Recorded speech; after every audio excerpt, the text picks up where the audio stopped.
eu não sei se já aconteceu com você, sei lá, você vai no shopping, você tem uma infinidade de lojas, seja para tomar um café, seja para comer um chocolate, seja para escolher uma roupa, etc. A primeira coisa que você vai tentar se conectar, que você quer gastar o seu dinheiro, é com alguma história que você já se envolveu de alguma forma, ou de uma marca que você já conhece, ou de alguma narrativa que você já tem algum ponto de contato. Então você vai ser atraído por isso, por exemplo, a Nike. Você não vai ser atraído pela roupa, às vezes você vai ser atraído pelo espírito que a Nike produz em você, que é ser um atleta, que é ser alguém que faz aventuras, enfim. Então cada marca, cada produto de certa forma que você comprar não vai ser só o produto em si, vai ter uma narrativa por trás e você vai comprar essa narrativa. Então, você entra, por exemplo, numa loja para fazer uma compra, né? E você vai passar por algumas etapas que já começaram antes de você fazer essa compra, como, por exemplo, a narrativa ou algum outro ponto de contato que você já teve com essa marca, antes de você se aproximar da marca, efetivar a compra e sair com a compra. E provavelmente, se você já comprou uma vez e você está recomprando daquela marca, você vai ficar mais satisfeito, porque o melhor cliente é para aquele que compra mais uma vez o mesmo produto. É mais fácil vender para alguém que você já vendeu do que você vender para alguém novo, porque para você vender para alguém novo, a pessoa pensa assim, pô, eu vou pagar tantos reais num tênis desse, mas ele parece tão caro, né? Mas para quem já comprou uma vez e sabe do benefício daquele tênis para ele, seja para o joelho, seja para a perna, seja para qualquer coisa, ele fala, nossa, está na promoção. Às vezes um vai achar muito caro, o outro vai falar, opa, está na promoção, é para mim, vou comprar. Então é mais fácil você vender para um cliente que já é seu cliente do que você arrumar um novo. Mas quando o novo ele é conquistado, ele acaba entrando, enfim, ele tende e pode recomprar aquilo, né? Por isso tem algumas marcas que eles perdem dinheiro. Eu não sei se você já recebeu um aviso do iFood, por exemplo. Você recebeu R$30 de desconto. Aí você vai lá e pede uma pizza. Você gasta R$20 do seu bolso, o iFood pagou os outros 30, você recebeu a pizza na sua casa, só que você teve uma experiência com aquele produto, com aquele aplicativo, que faz com que você tende a comprar mais de uma vez.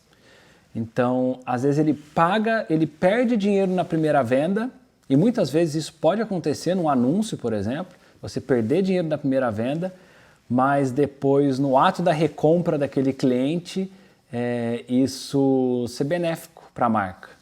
Isso acontece com os canais de streaming, né? Você fala assim, nossa, eu só estou pagando apenas R$30 por essa infinidade de filmes. No começo você acha uma maravilha, porque você tem uma biblioteca imensa. Só que depois de 3 anos pagando essa assinatura, pô, você comprou quase uma locadora inteira para você, né? Ou os melhores filmes, ou algo assim. Então você vê que a longo prazo a marca ganha, ou o produto ganha, com o mesmo cliente do que a curto prazo. Às vezes a curto prazo ela pode até perder. Mas enfim, você está no shopping, você entrou numa loja, você vai fazer uma compra, você comprou, teve contato com o vendedor, você saiu com a sua compra. Todo esse processo, até chegar na venda, existem alguns caminhos, algumas etapas que eu quero compartilhar aqui com você. E aí a gente vai pensar sobre essas etapas e você vai identificar quais são as etapas, vai anotar, vai querer fazer algumas amarrações para você ver não só no ato da sua compra, para você também ficar esperto quando você for comprar, mas também no ato de você vender alguma coisa, né? Então você vai ver as etapas que existem nesse caminho. Vamos lá? Não. Ih, nossa, mas está tão pobrinho esse chá. Parece água. Então vamos lá. A primeira etapa que você vai ter ao comprar alguma coisa ou a vender alguma coisa é a apresentação do seu mundo singular, do seu mundo comum, do seu mundo único, do universo da sua marca. Ou você vai entrar nesse universo ou você vai fazer as pessoas entrarem dentro desse universo. Se a gente pensar nas redes sociais, hoje em dia é o Instagram. Pode ser que você que está vendo esse vídeo hoje, pode ser que mudou, não é mais o Instagram, mas teve uma época que foi o Instagram. Teve uma época que foi o Instagram. Então você cria um universo para as pessoas entrarem desse universo, terem um primeiro contato com aquilo que você oferece, a sua marca, a sua linguagem, a sua forma de expressão, para depois, num segundo momento, aquele Instagram gerar vendas, por exemplo, né? É basicamente um shopping center.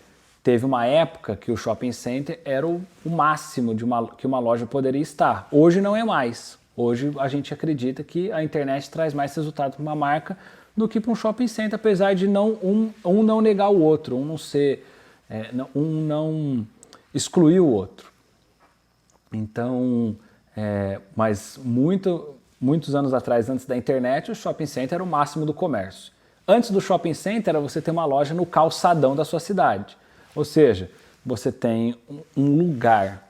Não é qualquer lugar que você abre uma loja, não é qualquer ambiente que você abre um negócio. Você tem que escolher esse lugar onde você vai abrir e você vai ambientar esse ambiente também, né? Seja uma hamburgueria, uma loja de roupas, seja uma advocacia, seja um bar, seja uma lanchonete, seja uma loja de presentes, você vai ambientar esse lugar para as pessoas se familiarizarem, terem um primeiro contato com aquilo e tem que ser único, né? Tem que ser um certo padrão.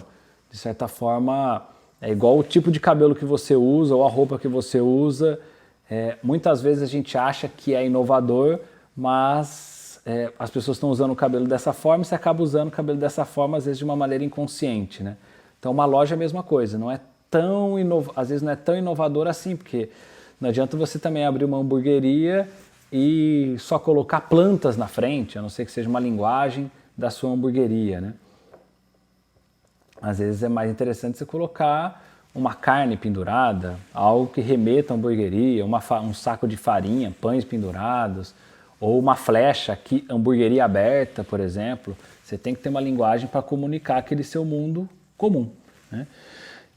E como que você atinge isso? Se a pessoa não está passando, se a sua loja não está no calçadão ou num shopping, por exemplo, você tem que criar imagens no Instagram, por exemplo, ou vídeos no YouTube ou outros canais, ou pontos de contato para a pessoa primeiro ela se ambientar com aquele seu produto, com aquela sua situação. O que você poderia pensar nesse seu mundo comum? De ter uma objeção que você resolve, algum problema que você resolve. Então, por exemplo, fome, uma hamburgueria. Pô, ela resolve fome, só a fome termina aqui, né? E um hambúrguer ali, ou seja, você está resolvendo um problema. Então, você pode tentar resolver um problema naquela situação, seja um conteúdo nas suas redes sociais, você vai lá e produz um conteúdo para resolver aquele tipo de problema. Pode ser um problema, hiperproblema, que você ainda não vai conseguir resolver em um segundo, né? A pessoa que está consumindo você não vai conseguir resolver naquele segundo aquele problema, mas às vezes ela tem um start de que existe um problema e que ela pode solucionar. Por exemplo, a hamburgueria é o melhor lugar para o convívio social ou para você comemorar o seu aniversário. Não sei. Algo que às vezes a pessoa não está passando naquele momento, mas você abre um looping para ela passar em algum momento. Então ela pensa que quando ela chegar próximo do aniversário dela, ela fala, pô, o melhor lugar é a hamburgueria. Então eu vou lá, quero chamar meus amigos para tomar um milkshake e comer um lanche numa hamburgueria. Então você pode abrir um loop de um problema maior ou também e solucionar problemas menores, como a fome, né? Então tem essas duas coisas que o seu mundo comum pode ter, além de você ambientar, né? Todos os filmes começam como? Não começa o personagem no meio da aventura, resolvendo uma situação, enfrentando o vilão. Não, começa ele, às vezes, na casa dele, tomando um café da manhã. Ou seja, começa no mundo comum daquele personagem. Então, como você, no seu produto que você está criando, ou que você já tem, você pode criar algo para ambientar o seu cliente naquele ambiente seu. Então, esse é o primeiro passo que vai ter. Shopping center é uma loja. Antes de você chegar no shopping center ou uma loja física, você deve ter visto uma propaganda daquela marca, seja de maneira marqueteira, seja por meio de um branding, por exemplo, que você tem contato com aquela marca, aquela logo, e você quer se aproximar daquilo para ver como é que é. Então, algum ponto de contato você tem que criar para que você gere uma venda. Então, antes de uma venda acontecer, ela tem esse primeiro ponto de contato. Não adianta você querer ter uma loja aonde ela fica com a porta fechada e você coloque a entrada é secreta, né? Teve uma obra de um artista plástico uma vez, numa Bienal de Arte de São Paulo, que chamava, eu não vou lembrar o nome agora, me esqueci, mas ela era tipo Intruso, era o nome da obra, algo assim. Mas o conceito da obra, que é o mais importante aqui, era que ele colocou uma porta atrás da Bienal e as pessoas podiam entrar sem pagar o ingresso. Então, mas ninguém sabia. Então é mais conceitual do que prático às vezes, né? Então não adianta você fechar a sua porta e deixar com que a pessoa descubra aquilo, né? Você tem que apresentar pistas, não enigmas. As pessoas não gostam de enigmas, porque os enigmas fazem com que elas não avancem, né? Se você criar um enigma, ela vai se afastar daquilo que você está oferecendo. Se você criar pistas, é igual quando você era criança, pelo menos no meu caso, que você escondia um ovo de Páscoa atrás de uma estante e você criava pistas ao longo da casa para a pessoa ir buscando até chegar no ovo de Páscoa, que era o final, né? Então você cria pistas, você não cria enigmas quando você quer que a pessoa chegue até um determinado ponto. Você não oferece de uma vez, porque ela não vai querer, mas você também não esconde. Você tem que ir criando alguns caminhos para ela chegar até lá. E esse mundo de ambientação é a principal parte que você pode fazer isso. Produzindo conteúdo, resolvendo algum problema, mostrando o seu cenário, mostrando os seus princípios, os seus valores, aquilo que você acredita, colocando como essa ambiência para aquela pessoa se aproximar de você ou não. Ok, qual que é a segunda etapa para você fazer uma venda ou você comprar alguma coisa? É você ser convidado para aquilo, você receber um convite para venda. Então, às vezes, você está passando em frente a uma loja, você passou, a pessoa pode te convidar. Ei, você quer dar uma olhada? Ou ela pode, se você tá se você tem uma loja de queijos, por exemplo, você pode colocar uma bandeja que alguém vai lá e te oferece um queijo, ou seja, você atrai a pessoa por alguma coisa. Aí ela vai lá e experimenta o queijo, ela vai se sentir convidada para entrar dentro do seu lugar, conhecer aquele queijo ou não, né? Porque, como a gente falou, é mais fácil você vender para alguém que já é seu cliente, certo? Agora, é mais fácil você vender para alguém que conhece o seu produto. E às vezes essa amostra grátis vai fazer a pessoa conhecer o seu produto e vai fazer ela comprar aquele produto. Porque às vezes um pedacinho de queijo não satisfaz. E se você confia no seu queijo, você vai lá e dá um pedacinho do seu queijo e a pessoa fala, nossa, é muito bom mesmo, não sabia o sabor, porque pela visão a gente não consegue ver o sabor de um queijo. Aí você precisa ir lá experimentar o queijo para você poder criar uma lacuna de desejo na cabeça da pessoa, na experiência dela, para ela preencher aquilo de alguma forma. E às vezes você não vende queijo, você vende uma experiência, então você precisa dar um pedacinho dessa experiência para ela, para que ela fale, opa, peraí, essa experiência vai fazer falta para mim, gostei dessa experiência, quero mais, né? Então, mas para isso você criou o seu mundo comum, aí você convida ela de alguma forma. Você pode fazer um anúncio para convidar ela para alguma coisa no seu site, caso você faça uma oferta direta, ou você queira vender na sua loja com uma promoção, ou só hoje, ou uma promoção, vem aqui, hoje 2 por 10, hoje, enfim, você cria uma promoção, então você faz um convite para aquilo que você está precisando e você pode adaptar isso, cada dia pode ser uma coisa, né? Você já deve ter visto que às vezes o preço é diferente, dependendo do mercado, de um produto que é consumido às terças, quartas e quintas e o preço aumenta sexta, sábado e domingo, tem mais procura. Então você pode pensar isso na sazonalidade ao longo do ano. Quando você pode vender mais barato, quando você pode vender mais caro, né? Eu não gosto muito de mexer no preço das coisas, mas dependendo do que você mexe, pode ser que seja interessante você pensar algo nesse sentido. Às vezes você vende camarão, tem uma época que o camarão está mais barato, uma época que o camarão está mais caro. Então você pode ganhar aí nessa oferta, né? De acordo com a demanda, por exemplo, de acordo com a procura.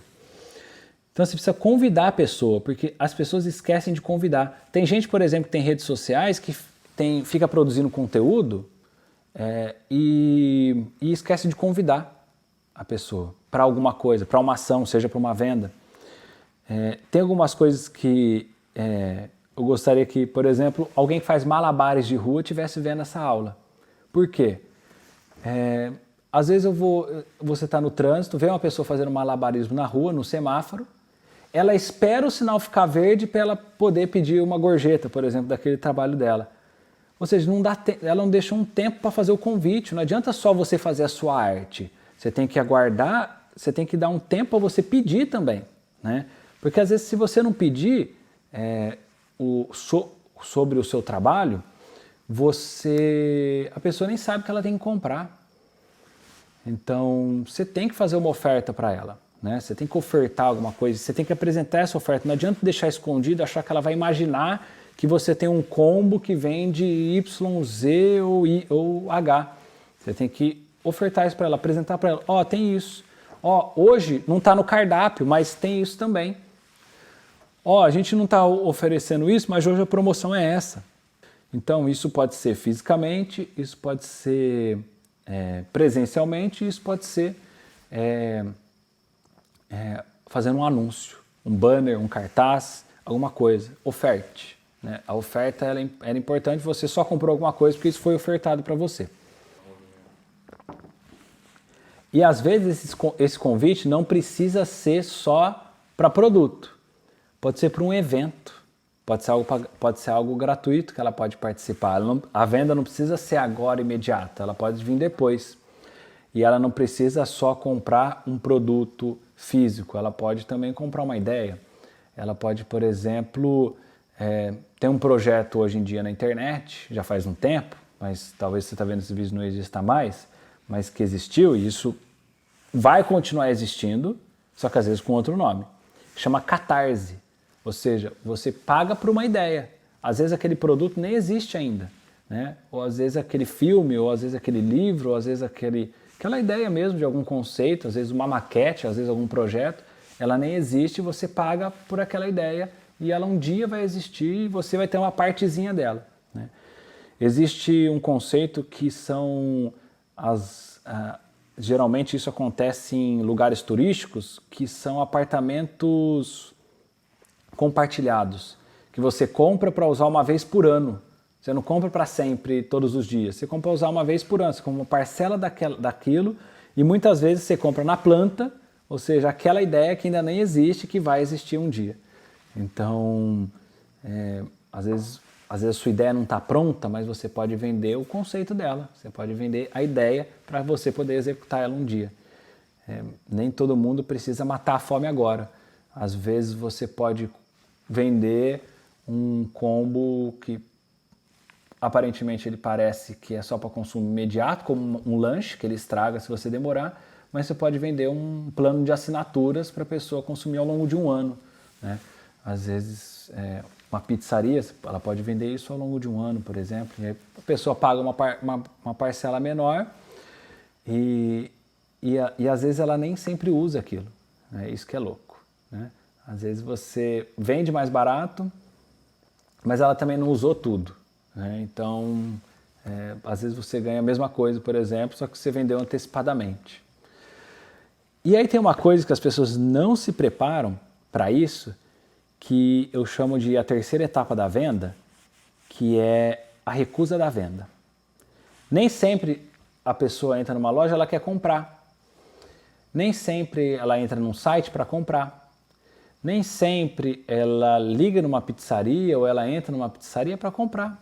Mas ela quer ver o ambiente, se ela não gostar, ela pode ir embora, ela não é obrigada a ficar. Então a recusa da venda, ela acontece o tempo todo. Com certeza você já recusou umas 50 vendas hoje. De anúncio que chegou para você, de situações que chegou para você. Teve até uma pesquisa antigamente que falava que a gente recebia X anúncios por dia de oportunidade de compra e hoje em dia a gente recebe tipo 50 vezes mais essa quantidade de oferta e consome a mesma coisa, porque o ser humano é o mesmo, não consegue consumir também tudo que lhe aparece, né? Então, a melhor maneira de você vender é construindo aquela parte primeira, que é o mundo comum, que é contando boas histórias, porque aí você conecta, já que a história é um dos gatilhos mentais mais poderosos que conectam as pessoas umas nas outras, que se você batalhar para trabalhar aquela parte da história, que é o mundo comum, e trabalhar bem a história, o conceito de contar histórias daquilo que você faz, e contar a história mesmo, às vezes do seu dia, às vezes é da sua marca, às vezes é a história de origem, como surgiu, história de criação, história do seu dia a dia, enfim. Mas quanto mais história você contar, só para terminar esse looping, mais atenção você vai ter. E o ativo mais importante que tem hoje é você ter a atenção das pessoas. Se o consumidor tem atenção com a sua marca, ou tem atenção com aquilo que você tem para dizer, ele tende a comprar mais de você do que do concorrente. Então a recusa vai acontecer. Às vezes a pessoa vai terminar na porta, vai abandonar o carrinho, como a gente fala, às vezes ali na porta de entrada, às vezes ali na porta de entrada, e ela pode perder, e ela pode nunca mais querer consumir. Porque às vezes ela pode até gerar um boleto para aquele produto e não pagar, mas a venda para ela terminou ali, para o cliente. Mas você que vende não pode parar ali. Quando a pessoa recusa alguma venda sua, naquele momento, talvez ela não vai comprar naquele momento, mas ela pode comprar num outro momento. E como que você vai antecipar essa compra num outro momento para ela? Você vai apresentar um motivo. Você precisa apresentar um motivo para fazer ela tomar uma decisão. Se ela tomar uma decisão imediata, melhor, porque você já garante a venda e aquilo faz com que você resolva aquela situação e não adie tanto. Se você apresentar um motivo muito forte, mesmo o produto sendo caro, às vezes o motivo pode ser um parcelamento, Às vezes o motivo pode ser uma facilidade de pagamento, às vezes o motivo pode ser uma escassez, a pessoa quer aquilo e você fala, mas é a última unidade, e é mesmo, aquilo é íntegro, aquilo é verdadeiro, resolveu. Isso é muito louco, por isso você tem que trabalhar a base primeiro. Vou contar uma história aqui de como eu recusei, ou como eu não comprei ainda, pode ser que hoje, quando eu estou gravando esse vídeo, eu ainda não comprei, mas pode ser que logo eu tenha comprado. Mas como eu recusei, de certa forma, comprar um terreno numa praia paradisíaca em Tamambuca, que é em Ubatuba, no estado de São Paulo, porque a história não foi bem trabalhada. Porque o dono do terreno contou a história que o terreno era dele, da imobiliária. E quando chegou nessa parte do convite à compra, de assinar contrato e fazer um parcelamento, enfim, que tinha uma possibilidade disso acontecer, eu vi que o terreno não era dele, não estava no nome dele, ou seja, ele era um vendedor. A história não foi íntegra, obviamente foi uma das desculpas que eu encontrei para não me entrar naquela dívida, etc. Porque a história não foi verdadeira. Então, se você não contar uma história verdadeira, você pode perder uma venda até para quem não tem dinheiro, porque eu não tinha dinheiro para comprar aquele terreno. Só que eu ia dar um jeito. A história conectou tanto daquele terreno, que ele era o único dono, e que a situação ele era dono, e que ele conseguia um parcelamento porque era com ele, e etc. Não tinha que passar por terceiros, etc. Ele criou toda uma narrativa em cima daquilo, e no final aquela narrativa não era tão verdade assim. E ele achou que eu ia comprar pelo constrangimento de recusar a compra depois daquele momento. Mas ali tinha lacunas dentro daquele argumento dele, eu acabei não comprando. Então, a sua história original, a sua história verdadeira, vai fazer com que você venda com muito mais facilidade. Porque se a pessoa passar pela sua história, aceitar o convite, e pode até recusar, ela pode continuar nesse processo de querer fazer uma compra com você. Mas ela tem que estar dentro desse circuito de uma forma natural. Ela não consegue pular para fora de uma vez. Se ela entrou, ou ela barra na entrada ou ela continua nesse processo. Então, presta muita atenção nas histórias que você conta sobre o seu produto, sobre você, porque você pode estar perdendo muita venda se você está fazendo ou contando a história errada, ou a história só para vender, ou uma história falsa. Então, conte boas histórias. E o mais louco é que você acha que precisa contar uma história de super-herói, uma história de super desafios, uma história de super coisa, etc. às vezes você pode contar a sua história do seu dia a dia.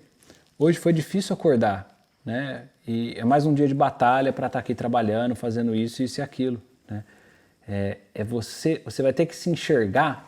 Uma dica que eu dou para você conseguir contar a sua história é você se enxergar fora de você, né? Como se você estivesse tentando ver em você em terceira pessoa.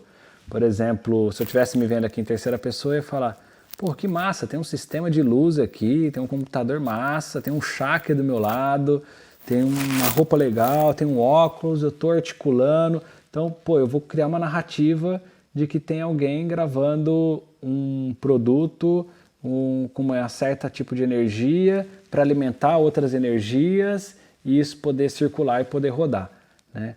Então, eu podia contar detalhes aqui, só o fato de eu contar que tem um chá aqui, você deve ter se conectado um pouquinho mais comigo, porque eu contei um detalhe. Tem um cachorro meu aqui que está espirrando, né? Não sei se você ouviu, não sei se você não ouviu, mas você já ampliou o que existe aqui dentro desse ambiente. Pô, tem um cachorro, que raça será que ele é, como será que ele é, etc. Então, a história vai gerar conexão. O que você precisa nesse momento não é vender, não é oferecer um produto, não é apresentar uma conclusão, uma tese, uma ideia, é contar uma história. Então pode ser uma história que você gosta de futebol, pode ser uma história que você vai conectar quem gosta e quem não gosta de futebol, o que você fez ontem à noite, a ressaca que você teve, ou como foi o que você pensou durante a missa no último domingo, ou o que você fez no bar tal dia, ou o que você fez em tal festa, ou como é para você entrar no mar. Outro dia eu estava, como eu moro na praia, eu estava entrando no mar, eu falei assim, nossa, olha que louco. Quando você está na areia, está quente. Aí você vai para o mar, está gelado. E aí você vai entrando aos poucos. Só que depois, você entra até o joelho, do joelho para baixo já tá normal. Aí você entra até a cintura, da cintura até para baixo, está normal. Para cima está gelada. Então, aí quando você entra até o pescoço, para baixo está normal. Então, você vai entrando, você vai se aprofundando, você vai avançando. Isso vai fazendo com que, de repente, a pessoa está dentro da sua narrativa, dentro da sua história, que você pode oferecer alguma coisa para ela poder comprar, né? Então, contar história não é contar super histórias. Às vezes é criar uma história, por exemplo, essa que eu fiz, que é você contar uma história de você entrando no mar. E você fazer uma analogia, uma comparação com o que você vende, né? Ou com o que você faz. E quanto mais você vive, mais repertório de histórias você tem. O desafio é você tirar essas histórias da sua cabeça e ver que elas são importantes. É um professor que você teve, é um ensinamento que você teve, é um tombo que você teve na vida. Pô, quantas pessoas já não tiveram tombo? Eu já caí. Você já teve cicatriz no corpo? Você lembra dessa cicatriz? Com certeza você deve lembrar. Eu lembro da cicatriz que eu tenho. Então, você conta uma história de uma cicatriz e você fala que o seu produto, por exemplo, se fosse um casaco, esconde essa cicatriz. Pronto, né? Vamos supor que você vende casaco, né? Então, você vende um casaco que esconde cicatriz, mas faz você lembrar da cicatriz, caso tenha um risco, por exemplo, né? Você cria uma história em cima do seu casaco.